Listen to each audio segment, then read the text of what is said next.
മടക്കാംപൊയിൽ Sancho school വാർഷികത്തോടനുബന്ധിച്ച് വിവിധ ഇടങ്ങളിൽ ലഹരി വിരുദ്ധ ഫ്ലാഷ് മോബ് അവതരിപ്പിച്ചു. 29ാം വാർഷികാഘോഷത്തിനൊരുങ്ങുന്ന മടക്കാംപൊയിൽ സാൻജോ സ്കൂളിലെ കുട്ടികൾ ലഹരിക്കെതിരെ സംഘടിപ്പിച്ച ഫ്ലാഷ് മോബ് ശ്രദ്ധേയമായി. പെരിങ്ങോം, പൊന്നമ്പാറ, പാടിയോട്ടുചാൽ, അരവഞ്ചാൽ എന്നിവിടങ്ങളിലാണ് ഫ്ലാഷ് മോബ് അവതരിപ്പിച്ചത്.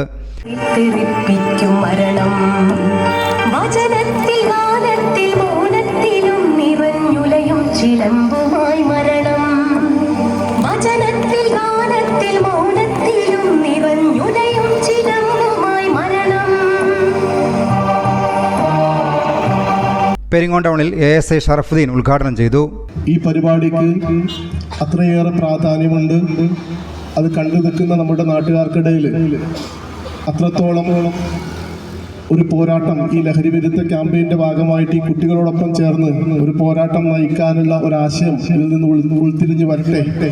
വിവിധയിടങ്ങളിൽ clinical psychologist Soni Thomas, father Mathew Kallinkal എന്നിവർ ലഹരി വിരുദ്ധ സന്ദേശം പങ്കുവച്ചു. News bureau, Peringome. വിദേശ പഠനമാണോ നിങ്ങളുടെ ലക്ഷ്യം? എങ്കിൽ എഡ്വിങ്സ് തന്നെയാണ് നിങ്ങളുടെ ഏറ്റവും മികച്ച choice. Edwings, Kerala's favourite study abroad consultant.